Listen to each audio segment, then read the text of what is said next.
Hello दोस्तों, आलू खाना है। Want to eat potatoes?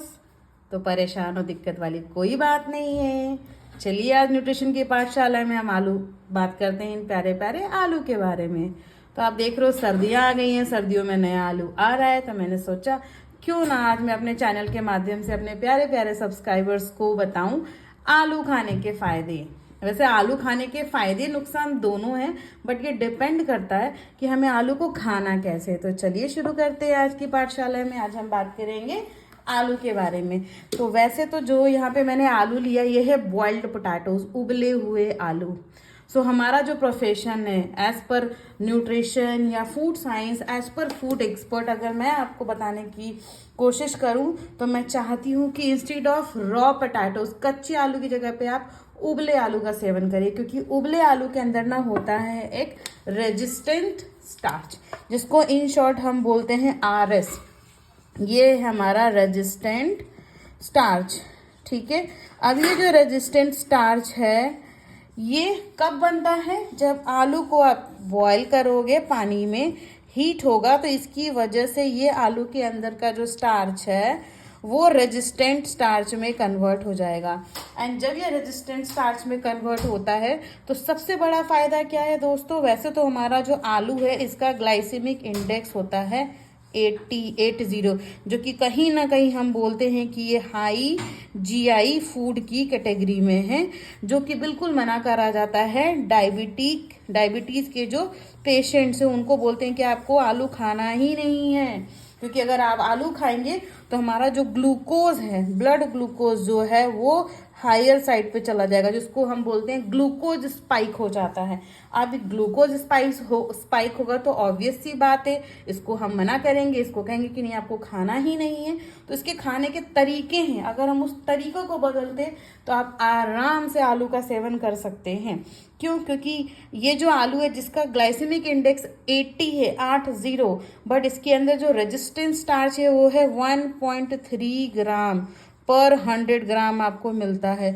और ये अपने आप में बहुत महत्वपूर्ण है, क्योंकि जब आप रेजिस्टेंट स्टार्च को अपने खाने में ऐड करते हो तो इसके फायदे क्या हैं? चलिए हम फायदों पे बात। हाँ जी, सो अब हम बात करेंगे इस रेजिस्टेंट स्टार्च को खाने के फायदे, इसके बेनिफिट्स के बारे में हम बात करते हैं। तो सबसे पहला बेनिफिट्स है दोस्तों कि अगर आप रेजिस्टेंट स्टार्च, दैट मीन्स उबला हुआ आलू या उबला हुआ शकरकंदी खाओ, जिसको हम स्वीट पोटैटो बोलते हैं, उस पर भी हम कभी बात करेंगे डिटेल में।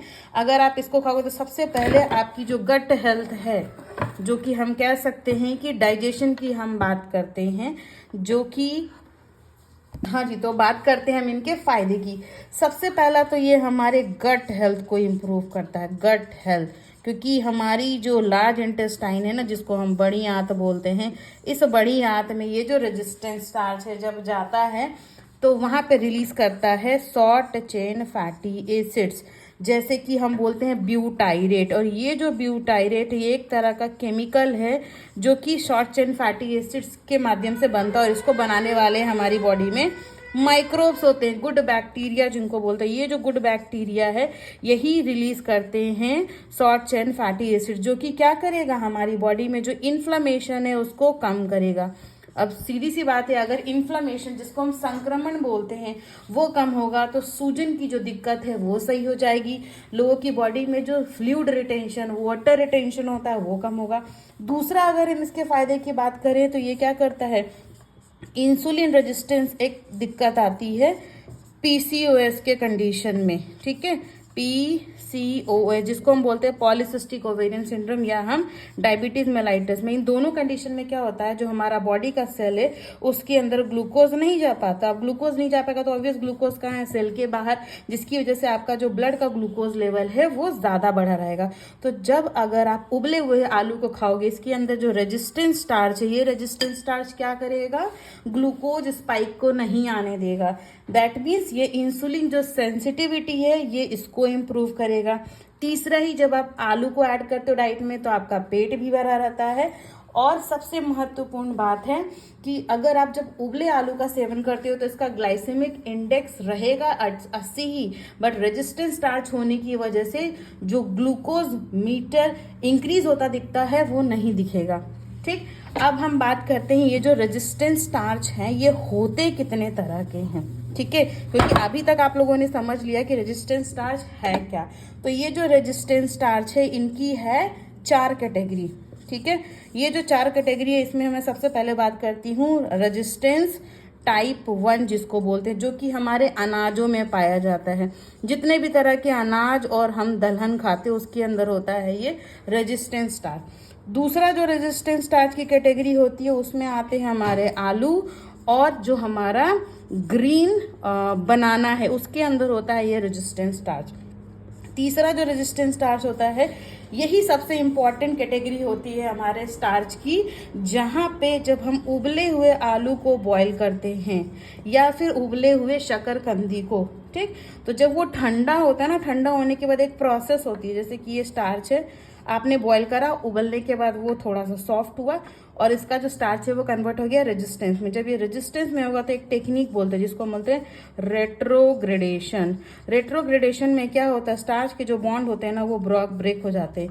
अब जब ये बॉन्ड ब्रेक होंगे तो क्या होगा, इसके बाद इसमें कितना भी पानी डालोगे ना तो ये एब्जॉर्ब नहीं होने वाला, क्योंकि इसका बॉन्ड ऑलरेडी ब्रेक है। इसीलिए जब ये रेजिस्टेंस स्टार्च को आप खाओगे तो कभी भी आपका ग्लूकोज स्पाइक नहीं होगा, हमेशा वो लोअर साइड पे ही होगा। और जो फोर्थ कैटेगरी हमारी रेजिस्टेंस स्टार्च की है वो है सिंथेटिक या केमिकल। तो जो आप कपड़े को स्टिफ करने के लिए यूज करते हो, रिवाइव या जो स्टार्च होते हैं जो कि कपड़ों में कड़क देते हैं, वो सारे केमिकल और सिंथेटिक होते हैं।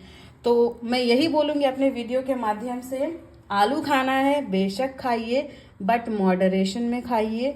सो आप आराम से आलू को एंजॉय कर सकते हैं, बट जो तरीका मैंने आपको समझाने की कोशिश करी है कि आप आलू को उबालिए, उसको ठंडा करिए, फ्रिज में रख दीजिए, वो ठंडा हो जाए, फिर वापस से उसको नॉर्मल टेम्परेचर पे आने दीजिए। इससे क्या होगा, आलू के अंदर जो स्टार्च है, ये आलू के अंदर का स्टार्च जो है वो कन्वर्ट हो जाएगा रेजिस्टेंस स्टार्च में। और रेजिस्टेंस स्टार्च बहुत फायदेमंद होता है हमारी बड़ी आंत के लिए, जो कि हेल्प करता है शॉर्ट चेन फैटी एसिड्स को रिलीज करने के लिए। सो दोस्तों, इसी तरह से हमारे चैनल के साथ जुड़े रहिए और आपको ऐसे ही अपडेट्स मिलेंगे। सो एंजॉय आलू without any guilt. Thank you for watching my videos. Do like, share and subscribe to my channel guys. Thank you.